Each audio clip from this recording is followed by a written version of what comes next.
आमिरों के गीत जो गाते रहे वही नामो दाद पाते रहे।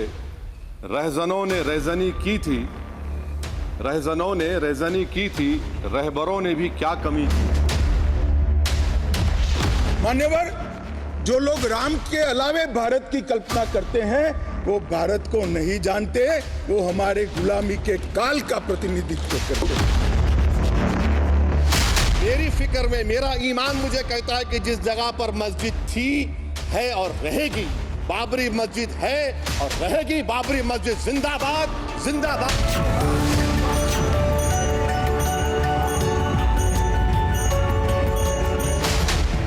और ओवैसी जी ने एक चीज याद रखनी चाहिए, इस देश में रहना है तो जय श्री राम बोलना है।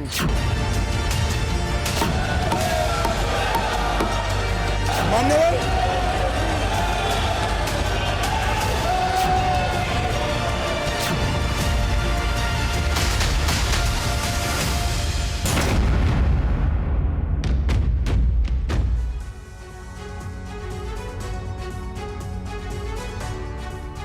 नमस्कार, आपके साथ मैं हूं समीर अब्बास, मेरे साथ करुणा शंकर भी मौजूद है। एक तरफ राम दरबार में नजर आ रही है योगी सरकार, यहां तक कि बीएसपी और कांग्रेस के विधायक भी राम लला के दर्शन करने के लिए पहुंच रहे हैं, राम मंदिर पहुंच रहे हैं। लेकिन इस पर सवाल उठाए जाने का सिलसिला अभी भी जारी है, क्योंकि ओवैसी संसद के अंदर बाबरी जिंदाबाद के नारे लगा रहे हैं, बाबरी मस्जिद को याद कर रहे हैं। एआईएमआईएम चीफ असदुद्दीन ओवैसी खुद को मुसलमानों का रहनुमा बताते हैं, दावा करते हैं कि देश के 17 करोड़ से ज्यादा मुसलमानों की वो वकालत कर रहे हैं, उनकी आवाज है।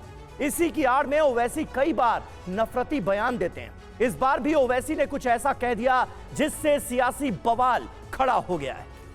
दरअसल संसद में राम मंदिर प्रस्ताव पर चर्चा के दौरान ओवैसी बाबरी जिंदाबाद के नारे लगाते हैं और इसके अलावा केंद्र सरकार पर मजहबी होने के भी आरोप लगाए गए। तो सवाल ये उठता है कि क्या यह ओवैसी का बाबरी प्रेम है या फिर पॉलिटिकल गेम है? ओवैसी को मुसलमानों की चिंता है या फिर ऐसा बयान उनके उन्मादी प्लान का हिस्सा है, या फिर मोदी विरोध में आस्था पर चोट की चाल है? जी हां, आज हमारी चर्चा ओवैसी के इसी बाबरी प्रेम और मुसलमानों को बरगलाने की कोशिश वाले बयान पर है, क्योंकि अब इस तरह के बयानों के क्या वाकई कोई मतलब रह गए हैं, या फिर इस तरह के बयान दिए ही इसलिए जा रहे हैं ताकि इसके जरिए अपनी पॉलिटिक्स साधी जा सके। सबसे पहले सुनाते हैं असदुद्दीन ओवैसी का संसद में कल दिया वो बयान। मेरी फिक्र में मेरा ईमान मुझे कहता है कि जिस जगह पर मस्जिद थी, है और रहेगी, बाबरी मस्जिद है और रहेगी, बाबरी मस्जिद जिंदाबाद जिंदाबाद, भारत जिंदाबाद, जय हिंद। तो एआईएमआईएम अध्यक्ष असदुद्दीन ओवैसी का एक और भड़काऊ बयान। बड़ी खबर आप देखिए, मुसलमानों की जान पर आफत। ओवैसी ने यह कह दिया, हमारे पास दो विकल्प है, जान बचाओ या फिर इंसाफ पाओ। यहां तक ओवैसी अब बोल गए। ओवैसी ने कहा मुसलमानों की जान पर आफत। मैं कह रहा हूं, मैं भीख नहीं मांगूंगा, मैं इस नंगी तासुब को कबूल नहीं करूंगा, मैं दूसरे दर्जे के शहरी के मौक़िफ़ को कबूल नहीं करूंगा, मैं अपनी शनाख्त को नहीं मिटने दूंगा। अब मैं झूठी और दिल फरेब बातों पर हरगिज भरोसा नहीं करूंगा। मैं वो काम नहीं करूंगा जो बीजेपी और नाम निहाद सेकुलर पार्टियां चाहती हैं, मैं वो काम करूंगा जो आपको पसंद नहीं है। संविधान के दायरे में रहकर राम का चरित्र और राम ये देश के जनमानस का प्राण है, ये सबको समझना चाहिए, सबको स्वीकारना चाहिए। और इसीलिए मान्यवर, हमारे संविधान की पहली प्रत से लेकर महात्मा गांधी के आदर्श राज्य की कल्पना को राम राज का नाम लिया गया, संविधान में भी राम दरबार को स्थान दिया गया। मान्यवर, जो लोग राम के अलावे भारत की कल्पना करते हैं वो भारत को नहीं जानते, वो हमारे गुलामी के काल का प्रतिनिधित्व करते हैं। मान्यवर, राम व्यक्ति नहीं है, राम प्रतीक है। करोड़ों लोगों का आदर्श जीवन कैसे जीना चाहिए, इसीलिए उनको मर्यादा पुरुषोत्तम किया गया। राम का राज्य किसी एक धर्म, एक संप्रदाय के विशेष के लिए नहीं है। राम का राज्य, आदर्श राज्य कैसा होना चाहिए, इसका प्रतीक न केवल भारत, समग्र दुनिया के देशों के लिए बना हुआ है मान्यवर। और इसलिए मैं मानता हूं कि राम और राम के चरित्र को फिर से प्रस्तापित करने का काम 22 जनवरी को हुआ है, मोदी जी के हाथ से हुआ है। वो इस देश के लिए सौभाग्य का विषय है। और देखिए, इस वक्त हमारे साथ कुछ खास मेहमान जुड़ रहे हैं, उनसे जल्दी से आपका तारुफ करा देते हैं। दानिश कुरैशी नेता हैं AIMIM के, वो हमारे साथ मौजूद हैं। हाफिज नूर अजहरी साहब जो कि MPLBI से ताल्लुक रखते हैं, यूपी के अध्यक्ष हैं इसके, वो हमारे साथ मौजूद हैं। अवनिजेश अवस्थी साहब राजनीतिक विश्लेषक के तौर पर हमारे साथ जुड़ चुके हैं। और श्रीराज नायर हमारे साथ मौजूद हैं, प्रवक्ता हैं विश्व हिंदू परिषद के, मुंबई से हमें ज्वाइन कर रहे हैं। लेकिन सबसे पहले दानिश साहब, मैं आपके पास आऊंगा। जिस फाउंडेशन को, यानी इंडो इस्लामिक फाउंडेशन को अयोध्या में बाबरी मस्जिद की जगह पर एक नई मस्जिद तामील करना है, जिसको यह काम सौंपा गया है, उस तक ने उस मस्जिद का नाम बाबर के नाम पर नहीं रखा। कहा कि बाबर के नाम पर हम अपनी मस्जिद का नाम नहीं रखेंगे। असदुद्दीन ओवैसी साहब की आखिर ऐसी कौन सी मजबूरी है कि बाबरी को वो अभी भी जिंदा रखना चाहते हैं, बाबर के नाम को जिंदा रखना चाहते हैं, यहां तक कि संसद में नारे लगाए जा रहे हैं बाबरी मस्जिद जिंदाबाद के। देखिए, मैं समझता हूं कि इस सच्चाई को नकारने से कुछ होने वाला नहीं है। आपको नाम से परहेज है तो आप बिना नाम के ये मानिए, आप ये कहिए कि भाई वो मस्जिद थी, मस्जिद है। आपको बाबर से प्रॉब्लम है तो, लेकिन आप बोलिए तो आप बोल भी नहीं पाएंगे। दिक्कत क्या है आपकी? बहुत चालाकी के साथ में जो भारतीय जनता पार्टी और उसकी भगिनी संस्थाएं जो बातें कर रही हैं, वही अल्फाज आप भी दोहरा रहे हैं। सवाल यहाँ ये नहीं है, वो ये आड़ बता रही है आप बाबर की, लेकिन बाबर की आड़ में आप मस्जिदों को टारगेट बनाएंगे या मस्जिदों को निशाना बनाएंगे तो ये बर्दाश्त नहीं होगा ना। मस्जिद जिसने भी बनाई हो, जिसके भी नाम से बनाई हो, लेकिन जगह जो थी वो इबादत की जगह थी। नहीं, यही मेरा सवाल था कि आप बाबरी को क्यों जिंदा रखना चाहते हैं? सुप्रीम कोर्ट के आदेश के बाद जिस फाउंडेशन को बाबरी मस्जिद की जगह पर 5 एकड़ में अयोध्या के ही धन्नीपुर में मस्जिद बनाने का काम सौंपा गया है, जो ये काम कर रहा है वो बाबर के नाम से परहेज कर रहा है। वो नहीं चाहता कि किसी मस्जिद का नाम बाबर के नाम पर रखा जाए। मोहम्मद बिन अब्दुल्ला मस्जिद का नाम रखा गया है। और आप बाबरी मस्जिद ये नाम आप बार बार जहन में क्यों जिंदा करते हैं मुसलमानों के? सुनिए, सुप्रीम कोर्ट ने ये कह दिया कि बाबर के नाम से वो मस्जिद नहीं बनेगी। वैसे तो उस मस्जिद में मुझे कोई इंटरेस्ट नहीं है, ना मुसलमानों ने कुछ मांगा है उसमें, क्योंकि हमने जो मांगा था इंसाफ मांगा था, जो उस जगह पे नहीं मिला। ये तो हो गई एक बात। लेकिन मुझे ये बताइए कि अदालत ने ये कह दिया कि भाई ये जो है इस नाम की मस्जिद नहीं बनाई जाएगी, ऐसा कहा था सुप्रीम कोर्ट ने? ये मैंने ये कहा कि फाउंडेशन ने ये फैसला लिया है, यानी वो फाउंडेशन जो देश के मुसलमानों को रिप्रेजेंट कर रही है उस मस्जिद के लिए, वो फाउंडेशन ये कह रही है। अरे मेरी बात सुनिए, अगर कोई जाके ये कहता है कि मोदी के नाम से मस्जिद बना देंगे तो वो उसका लुकआउट है। हम जो आस्था की बात कर रहे हैं, हम इंसाफ की बात कर रहे हैं। इंसाफ पे बात करिए ना, इंसाफ पे अगल बगल झांकने लगती है बातें। चलिए ठीक है, हमारे साथ कुछ और मेहमान भी हैं। हमारे साथ हाफिज नूर साहब भी जुड़े हुए। हाफिज नूर साहब, सवाल यही है, देखिए 2019 में फैसला आ गया सुप्रीम अदालत का, तमाम साक्ष्यों के बाद वो फैसला दिया गया था और उसके बाद आज जगह पर भव्य जो राम मंदिर है वो बन गया। फिर भी ओवैसी का बाबरी मस्जिद जिंदाबाद कहना, इस तरह से नारे लगाना, क्या कहता है ये? ऐसा क्यों हो रहा है?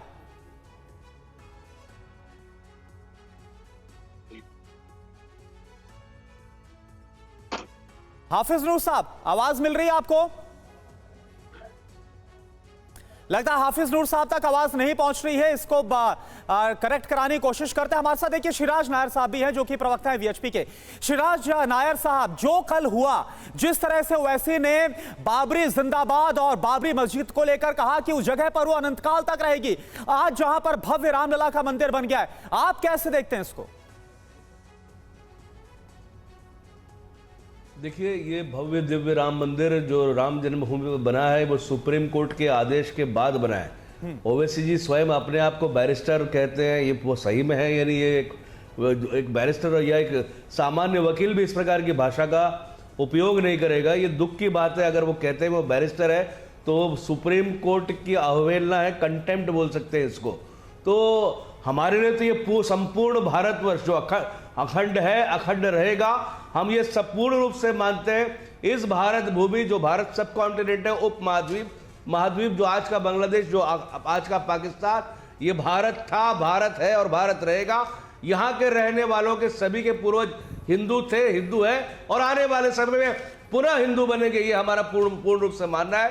तो ओवैसी जी आने वाले चुनाव को देख करके अपनी कुछ रणनीति बना रहे हैं। फिर आप देखेंगे जब चुनाव के लिए वो जाएंगे ये रणनीति तो रोएंगे, क्या नजर आती है आपको? सोशो साहब, ये रणनीति क्या नजर आती है? क्योंकि एक तरफ जहां 80-20 वाली पॉलिटिक्स का जिक्र होता है ना, तो कहा यह जाता है उधर से 80% वाली पॉलिटिक्स हो रही है तो इधर से 20% वाली पॉलिटिक्स को हवा दी जा रही। क्या वाकई ऐसा है? देखिए 80% वाली पॉलिटिक्स तो हो नहीं रही, परंतु हमेशा आप देखिए उत्तर प्रदेश के जब चुनाव थे तो सोशो इकोनॉमिक इंडेक्स, सामाजिक आर्थिक स्तर पर मुस्लिम समाज कितना पिछड़ा है, कितने स्कूल ड्रॉप आउट्स है, कितने मुफलिसी है, गुर्बत है, वो डेटा लेके घूमते हैं। तो ओवैसी अगर वो समाज का रहनुमा बनना पसंद करते हैं तो कोर इशू को एड्रेस करें। आज सुप्रीम कोर्ट ने एक निर्णय दिया, उसका सम्मान करना चाहिए। आज ये किस तरफ लेके जा रहे हैं समाज को? फिर समाज पिछड़ा रह जाएगा और समाज पिछड़ा रह जाएगा तो देश के ऊपर लायबिलिटी बनेगा। तो ये सोचना चाहिए, केवल वो अपना स्वार्थ, अपने पूरे परिवार को लंदन में पढ़ाएंगे और सामान्य मुसलमान पंचर बनाएगा, ये उनकी रणनीति है। ठीक है, तो ये जो है इसमें बदलाव आना चाहिए। ठीक है नायर साहब, ठीक है नायर साहब। इस बीच हमारे साथ देखिए आपके पास आएंगे हाफिज नूर साहब, अब हमारे साथ जुड़ चुके हैं। हाफिज नूर साहब, देखिए बात हो रही 80 और 20 की पॉलिटिक्स की। क्या जिस तरह से कल असदुद्दीन ओवैसी का बयान निकल कर आया बाबरी मस्जिद को लेकर, ये उसी से जोड़कर इसको देखा जाए क्या? जो 20% है उसको खुश करने के लिए ओवैसी यहां तक बोल सकते हैं कि बाबरी मस्जिद जिंदाबाद और वो वहां पर रहेगी है, इस तरह की बातें कर सकते हैं वो? देखिए, उन्होंने भारत जिंदाबाद भी कहा है, उन्होंने जय हिंद भी कहा है। वैसे तो बताने के लिए उनके प्रवक्ता बैठे हैं, लेकिन मैं उनकी जो वहां बातें हुई है उनकी बातों के साथ में हूं। और उन्होंने सही बोला, उन्होंने भारत जिंदाबाद का वो नहीं आप दिखा रहे हैं, उन्होंने जय हिंद का। और एक शख्स आपके ही दिखाया हमने, हाफिज नूर साहब दिखाया, वो भी दिखाया जी। एक शख्स दिखा रहा, मतलब बोल रहा है कि भारत में रहना होगा तो जय श्री राम कहना होगा। ये क्या है? आप अपने राजा महाराजाओं को भगवान आप कह देते हैं। और अगर हमने अगर उनके नाम से एक ऐतिहासिक मस्जिद पहले से थी, हम उसका नाम भी नहीं ले सकते। ये कहाँ का इंसाफ है? मतलब इंसाफ कायम कीजिए। अभी भाई बोल रहे थे, नायर साहब बोल रहे थे कि वो मतलब एक जो आम मुसलमान है वो पिंचर जोड़ेगा। और ये इस तरह के जुमले क्यों इस्तेमाल करते हैं आप? इसमें क्या स्वार्थ हो सकता है, हमें बताइए। मैं एक सवाल पूछूं आपसे हाफिज नूर साहब, आप ये क्यों चाहते हैं जब बाबरी मस्जिद का फैसला देश की सबसे बड़ी अदालत ने कर दिया तो आज एक बार फिर देश की संसद में उस मुद्दे को जिंदा करके आप देश के मुसलमानों को क्यों इसी मंदिर मस्जिद की लड़ाई में फंसा कर रखना चाहते हैं? क्यों आगे नहीं बढ़ने देना चाहते? क्यों चाहते हैं कि मुसलमान वही बरसों पीछे जैसे पिछड़ा था वो पिछड़ा ही बना रहे? ज्ञान वापी मामला अदालत में है, मथुरा का मामला अदालत में है। सदन में खड़े होकर श्री योगी जी ये कहते हैं कि हमने कौरवों और पांडवों से 5 जगह मांगी थी तो महाभारत हो गया था, आपसे तो 3 ही मांग रहे हैं। ये क्या है? ये क्या है? एक शासन और सत्ता में संवैधानिक पद पर बैठा हुआ। ठीक है, अब निजेश अवस्थी जी जल्दी से इसका एक जवाब दीजिएगा क्योंकि इसको भी लेकर सवाल उठ रहे हैं। बयानात ऐसे आते हैं, अदालत का फैसला एक तरफ, क्योंकि अदालत का फैसला जब आया तो देश के हर वर्ग ने उसका सम्मान किया और दिल खोलकर उस फैसले का स्वागत हुआ। लेकिन जब इस तरह के बयानात आते हैं कि भाई अभी देखो एक की बात है, अब हम ये भी ले लेंगे, अब हम वो भी ले लेंगे, कुछ लोग 300 की, कुछ लोग 30,000 की लिस्ट जारी करते हैं, तो फिर ये भी तो भड़काने की कोशिश है ना? समीर साहब, पहले मैं 2 बातों पर ध्यान दिलाना चाहूंगा कि आज जो दानिश ने कहा कि मेरा कोई उसमें मस्जिद में कोई इंटरेस्ट नहीं, मेरा इंटरेस्ट बाबरी में है। आप रिप्ले करिएगा जरूर इन्होंने जो अभी कहा आपके शो में। दूसरी बात, मैं आपसे रिक्वेस्ट करूंगा, आपसे निवेदन करूंगा कि ये 80-20 की लड़ाई नहीं है, ये मुट्ठी भर मुसलमान और पूरे भारतवासियों के बीच में है। ये कैसे आप कह देते हैं कि 20% मुसलमान जो है? आप कल अयोध्या में था, अयोध्या में जाकर के अयोध्या में रहने वाले मुस्लिम समुदाय के लोगों से पूछिए कि वो वहां पर कितनी बार मंदिर जा चुके हैं, उनका क्या उनकी क्या राय है। आप जाकर के देखिए, इकबाल अंसारी नहीं, हमने जो बिल्कुल नहीं पक्षकार कहा थे, विजय अवस्थी जी की ये 20% मुसलमानों की राय है। नहीं, हमने ना, कहा कि आपने- 80-20 की पॉलिटिक्स जो इस देश में होती है 80-20 की उसको जो हवा देने पॉलिटिक्स की है कोशिश। ना, जी ये मैं उसी पे कह रहा हूं कि 80-20 की पॉलिटिक्स भी नहीं है। हाँ। ये सिर्फ 20 तक पहुंचने की कोशिश भर है, जिसमें देश के मुस्लिम समुदाय ने बुरी तरह से नकार दिया। अगर आप पॉलिटिक्स कर रहे हैं तो आप इनके वोट परसेंटेज देख लीजिए, आप इनके सीट्स देख लीजिए, चुनाव में इनकी हालत देख लीजिए। इसलिए बिल्कुल इस बात को कर दीजिए। आप जाकर के अयोध्या में रहने वाले मुस्लिम समुदाय से पूछिए, आप इकबाल अंसारी जो पक्षकार थे, जो सुप्रीम कोर्ट तक लड़े, वो वहां पर प्राण प्रतिष्ठा समारोह में सम्मिलित हुए। ये देश के मुसलमानों को समझना चाहिए कि सवाल इस बात का नहीं है। एक बात, दूसरी बात, कल उन्होंने एक बात और कही ओवैसी साहब ने कि मैं बाबर का प्रवक्ता नहीं हूं। बाबर का ठीक है, अब विजय जी आपने बड़ा अहम सवाल उठाया, इस बार दानिश कुरैशी जी आपसे हम जवाब लेंगे, लेकिन आपको एक बार फिर से सुना देते कि कल असदुद्दीन ओवैसी ने संसद के अंदर क्या कहा बाबरी मस्जिद को लेकर। मेरी फिक्र में मेरा ईमान मुझे कहता है कि जिस जगह पर मस्जिद थी, है और रहेगी, बाबरी मस्जिद है और रहेगी। बाबरी मस्जिद जिंदाबाद, जिंदाबाद, भारत जिंदाबाद, जय हिंद। तो देखिए, सरकार से ओवैसी के जो सवाल हैं वो जरा आप जान लीजिए, क्या कहने की कोशिश की गई है, क्या पूछने की कोशिश की गई। मोदी सरकार किसी एक धर्म विशेष की सरकार है क्या भारत सरकार का कोई धर्म है? क्या 22 जनवरी के आयोजन से दूसरे धर्म पर विजय का संदेश देने की कोशिश की गई है? एक धर्म पर दूसरे धर्म की विजय हो गई, यह मैसेज देने की कोशिश की गई क्या? 17 करोड़ मुसलमानों को क्या जताना चाह रहे हैं? क्या मैं बाबर, जिन्ना या औरंगजेब का प्रवक्ता हूं? यह कहा असदुद्दीन ओवैसी ने। अब दानिश साहब, मुझे आप खुद ही बता दीजिए कि वो क्या कहने की कोशिश कर रहे हैं। एक तरफ बाबरी मस्जिद जिंदाबाद के नारे, फिर खुद ही सवाल पूछना कि क्या मैं बाबर या औरंगजेब का प्रवक्ता हूं। कहने की कोशिश क्या है, या सिर्फ ये एक समुदाय को भड़काने की कोशिश मानी जाए? देखिए, जहां तक सवाल है बैरिस्टर साहब का, उन्होंने जो बात कही वो बिल्कुल सटीक सवाल के घेरों के साथ में उन्होंने पूछा कि सरकार का क्या नैतिक जिम्मेदारी थी, क्या वो एक धर्म विशेष की सरकार बन गई है। और इसीलिए कहा जा रहा है बार बार कि आपको, मैं पहले भी कह चुका हूं और फिर दोहरा रहा हूं कि अगर मोदी जी को इतना अध्यात्म बढ़ गया है तो उनको भी ये राजनीति छोड़ के भारतीय जनता पार्टी के कोई और प्रधानमंत्री बन जाए और जाके वहां अध्यात्म में जिंदगी बाकी की बशर कर ले। ये पूरी परिस्थिति योगी जी के शासनकाल में भी आप देख लीजिए, अगले दिन फैसला आना होता है कोई भी छोटे मोटे मामले का मस्जिदों को लेकर, उसके पहले। लेकिन दानिश जी, आप ऐसा क्यों कैसे बोल सकते हैं? सवाल मेरा, आप देखिए, आप ऐसा कैसे बोल सकते हैं? अगर भव्य राम मंदिर बना है तो उसी अयोध्या में आप देखिए धनीपुर गांव में 5 एकड़ की जमीन सरकार की तरफ से दी गई और खबर है कि रमजान से पहले नींव रखी जा सकती है। तो क्या यह सब हो रहा है, यह आपको नजर नहीं आ रहा? हमने मांगी थी क्या? हमने क्या मांगा था बताइए तो? हमने क्या मांगा? सुप्रीम कोर्ट में हमने मस्जिद के लिए अगर जगह ही मांगनी होती तो ये फैसले तो जमाने से आगे होता, अदालतों में लड़ाई की। लेकिन दानिश जी, तकरीरें तो दोनों तरफ से दी गई ना, साक्ष्य दोनों तरफ से रखे गए और आखिरकार इस पर सुप्रीम कोर्ट ने जिसके साक्ष्य और तकरीरों को माना, उसके बाद जिसने साबित किया उसके हक में फैसला गया था। अच्छा सुनिए, मैं आ रहा हूं। सुप्रीम कोर्ट ने ये कहा कि मस्जिद गैर कानूनी तरीके से ढाई गई, और अगर पार्लियामेंट में ओवैसी साहब ने ये कहा कि बाबरी मस्जिद जिंदाबाद, इसका मतलब ये है कि वो जो मस्जिद है वो गैर कानूनी तरीके से ढाई गई और उसमें आज तक किसी को भी सजा नहीं। भाई खत्म हो गई ना ये बात दानिश साहब, ये बात करने के अब कोई मतलब, कोई मायने रह ही नहीं गए। देश की सबसे बड़ी अदालत ने कह दिया, उसके फैसले को नहीं मानेंगे क्या?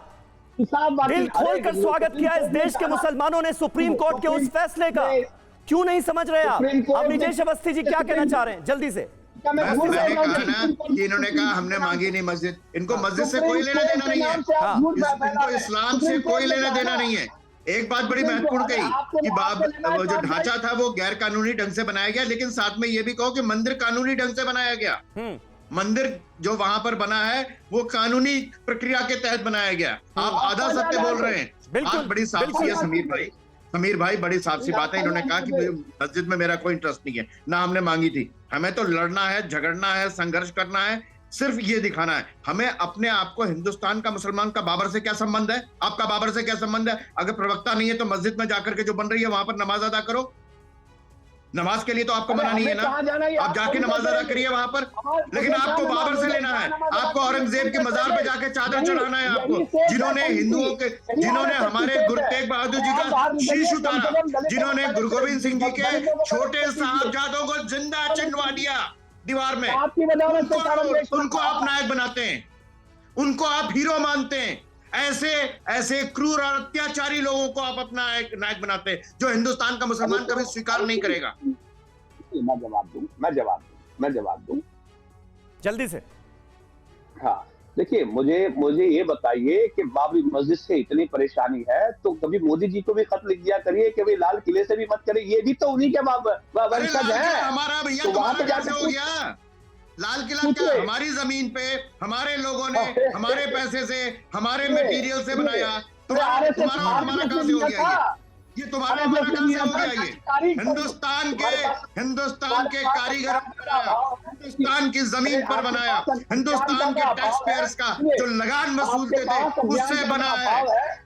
आपका कुछ नहीं है इसमें, किसी का कुछ नहीं है इसमें। अज्ञानता का दुनिया में कोई इलाज नहीं। चलिए ठीक है, आप लोगों ने अपनी अपनी बातें रखी, दूसरे भी मेहमान हैं, वो भी इंतजार कर रहे हैं। श्रीराज नायर साहब, हाफिज नूर साहब, मैं आता हूं आपके पास, लेकिन इस बीच अपने दर्शकों को बता दें कि आस्था पर चोट कर वोट की पॉलिटिक्स करने वाले असदुद्दीन ओवैसी को नवनीत राणा ने भी जवाब दिया है। ओवैसी और नवनीत राणा के बीच ये वार पलटवार जरा आप भी देखिए। क्या मोदी सरकार सिर्फ एक फिक्र और नजरिया हिंदुत्व की सरकार है? क्या इस देश का, इस गवर्नमेंट ऑफ इंडिया का कोई मजहब है? इस वतन अजीज सबके मजहब को मानता है। सर, मेरा मानना है कि इस देश का कोई मजहब नहीं है। क्या ये सरकार 22 जनवरी का पैगाम देकर ये बताना चाहती है कि एक मजहब को दूसरे मजहब के मानने वालों पर गलबा और कामयाबी मिली? क्या आइन इसकी इजाजत देता है? क्या ये पैगाम आप जब ऐवान से दे रहे हैं तो 17 करोड़ मुसलमानों को आप क्या पैगाम दे रहे हैं, ये मैं आप पर छोड़ता हूं। जो जिंदा था, है और रहेगा वो हमारे राम भगवान जी का मंदिर और हमारी आस्था। ओवैसी जी ने याद रखना चाहिए, जो जिंदा कभी था ही नहीं हमारे देश में, ना है ना रहेगा। हम सबकी रिस्पेक्ट और आदर करते हैं, पर ओवैसी जी ने एक चीज याद रखनी चाहिए, इस देश में रहना है तो जय श्री राम बोलना है। ऐसे लोगों को इस देश में रहने का कोई अधिकार नहीं है जो देश की न्यायपालिका पे, हमारे लोकतंत्र के मंदिर में विश्वास नहीं रखता है। तो कल संसद में असदुद्दीन ओवैसी का बयान सबने सुना और देखा, लेकिन ओवैसी मुसलमानों के मसीहा बनते। सवाल यह है कि क्या मुसलमान उन पर यकीन करते हैं, उनके साथ आते हैं? कुछ आंकड़ों के जरिए इस सवाल का जवाब आपको हम देने की कोशिश कर रहे हैं। सीधा बिग फॉल का यहां पर हम रुक कर, यहां पर आप देखिए 2023 कर्नाटक चुनाव के आंकड़े क्या बताते हैं। 13% मुस्लिम वोटर को लुभाने में वो नाकाम साबित हुआ। और 2022 यूपी चुनाव देखिए, यहां पर भी आए थे, सिर्फ 0.43% मुस्लिम वोट मिल पाए। समीर जी हां, ये हकीकत है। अपने गढ़ तेलंगाना की अगर बात की जाए तो मुसलमानों की तीसरी पसंद है, तीसरे नंबर की पसंद असदुद्दीन ओवैसी। 2019 महाराष्ट्र विधानसभा चुनाव के पर अगर आप नजर डालेंगे तो मुस्लिम वोट बटोरने में किस तरह से पूरी तरह से नाकाम रहे असदुद्दीन ओवैसी। यह साफ तौर पर बताता है कि जिन मुसलमानों का जिक्र करते हुए तमाम बयानात श्रीराज नायर जी असदुद्दीन ओवैसी की तरफ से दिए जाते हैं, वो मुसलमान तो खुद ही पॉलिटिकली उनके साथ खड़ा नजर नहीं आ रहा है, उनको अपना सियासी रहनुमा मानने के लिए तैयार नहीं है। तो कैसे होगा? क्योंकि सामान्य लोग समझ रहे हैं कि ये दूसरा निजाम बनने का प्रयास कर रहे हैं, तो वो नहीं होगा। इन्होंने जिस प्रकार से वहां पर अपना एक एम्पायर खड़ा किया है और इनके खुद के मुखालिफ बोलते हैं किस प्रकार से इन्होंने पैसे बनाए। दूसरी बात, ये बार बार मस्जिद की बात करते हैं, ये खुद कहते हैं ये बैरिस्टर है। हम सब जानते हैं इस्माइल फारूकी केस में क्या हुआ था। कोर्ट ने कहा था कि the mosque is not a integral part of Islam. एक बार जब सुप्रीम कोर्ट ने निर्णय दे दिया है तो इन्हें इस प्रकार से बयानबाजी नहीं करनी चाहिए। ये केवल और केवल 2024 के लोकसभा चुनाव को देख करके ये प्रयास कर रहे हैं, जो ये विफल रहेंगे। तो हमारा तो यही मानना है कि बाबरी मुर्दाबाद, सारे आक्रांता मुर्दाबाद और भारत भूमि जिंदाबाद। नायर साहब, लेकिन बयानबाजी तो दोनों तरफ से हो रही है।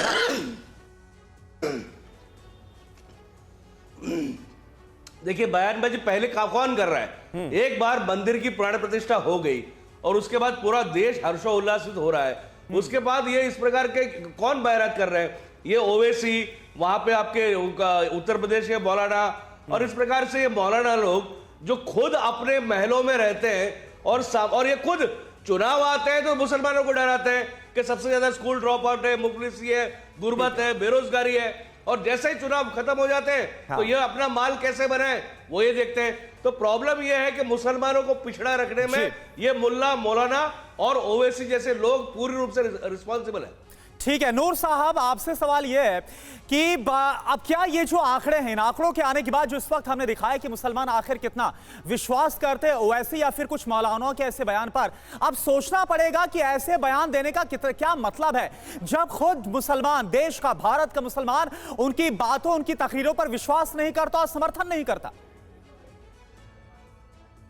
देखिए, पहले तो ये जो अभी अवस्थी जी बोले थे, मुट्ठी भर मुसलमान, और मुट्ठी भर मुसलमानों और भारतवासियों से आपस में वो है, ये साबित करेंगे जो जिन्हें मुट्ठी भर मुसलमान कह रहे हैं वो भारत के नुमाइंदे नहीं है या भारत के नागरिक नहीं है। दूसरी बात, अभी जो नायर साहब बोल रहे थे जी, ये जो लफ्ज इस्तेमाल करते हैं मुल्ला, मौलाना, क्या हम भी ऐसा फिर बोल सकते हैं क्या? जिस तरह से कम से कम आप लोग पढ़े लिखे लोग हैं, जुमलों का तो सही इस्तेमाल किया करें। सदन में राजा महाराजा को भगवान बनाना ये ठीक था क्या? आप हाँ, यही चीज अगर हम बोलेंगे तो आप क्या करेंगे? सही बोला है हमने ये, तो फिर हम कुछ बोलेंगे तो फिर बोलना मत, फिर मत बोलना आप। फिर आप सर तन से जुदा की बात करेंगे। अरे जाहिलपना से बाहर निकलिए, भारत में सर तन से जुदा की बात करेंगे आप। और सुनो, आपके बीच में नहीं बोला हूं मैं। हमारे भगवान को आप कैसे कह सकते हैं ऐसा?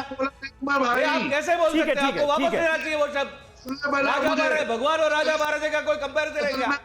आप क्या बोलना चाहते हैं? अमित शाह एक करके सुन लेते हैं और एक साहब आप अपनी बात पूरा कर लीजिए। नूर साहब आप अपनी बात पहले पूरा कर लीजिए, फिर नायर साहब आपके पास आते हैं। सुन लीजिए, दोनों से ये गुजारिश है कि एक दूसरे की भावनाओं का ख्याल रखें प्लीज, बहुत जरूरी है ये। जी नूर साहब, पहले इन्होंने कहा ना राजा महाराज, ये बात पहले इन्होंने कही। जी जी, आपके जो रहनुमा हैं, आप उनको भगवान कह रहे हो, हमें कोई एतराज नहीं। हमने नाम ले लिया तो एतराज हो गया आपको। अरे आपके पूर्वज भी मानते थे। सुनिए, बाबरी मस्जिद ठीक रहेगी के जोर पर आपकी धोती गीली हो गई, आप ये मानिए। एक मिनट थोड़ा अपने अल्फाजों पर काबू रखा जाए। एक मिनट, हाफिज नूर साहब देखिए, आप भी वही बात कह रहे हैं जो असदुद्दीन ओवैसी ने कही कि बाबरी मस्जिद थी और रहेगी। मैं आपसे एक सटीक सवाल पूछ रहा हूं, सुनिए हाफिज नूर साहब, मेरे सवाल का जवाब दीजिएगा। आप इस्लाम को मानते हैं ना? आप इस्लाम को मानते हैं? इस्लाम और शरीयत क्या कहती है? Law of the land supreme है। आप किस लैंड पर रह रहे हैं? सरजमीने हिंदुस्तान पर रह रहे हैं। तो यहां का जो लॉ ऑफ द लैंड है वो सुप्रीम हुआ या नहीं हुआ? सुप्रीम कोर्ट ने जब ऑर्डर दे दिया तो आप कैसे कह सकते हैं कि बाबरी मस्जिद वहीं पर रहेगी, जिंदा रहेगी? आपके चैनल पे कह रहा हूं, डंके की चोट पे कह रहा हूं, सुन ले मेरी बात। हमारी शरीयत को आप एक तरफ रख के और हम पे अपना मजहब थोपेंगे तो हम नहीं मानेंगे। कौन थोप रहा है आपके ऊपर अपना मजहब? ये क्या है? जय श्री राम का नारा लगाना होगा अगर भारत में रहना होगा, ये क्या है बताएं मैं आप? अरे भाई, कोई जबरदस्ती लगवा रहा है आपसे नारे जय श्री राम के? सदन में खड़े होकर के मुख्यमंत्री जी मुसलमानों को धमका, चलिए ठीक है,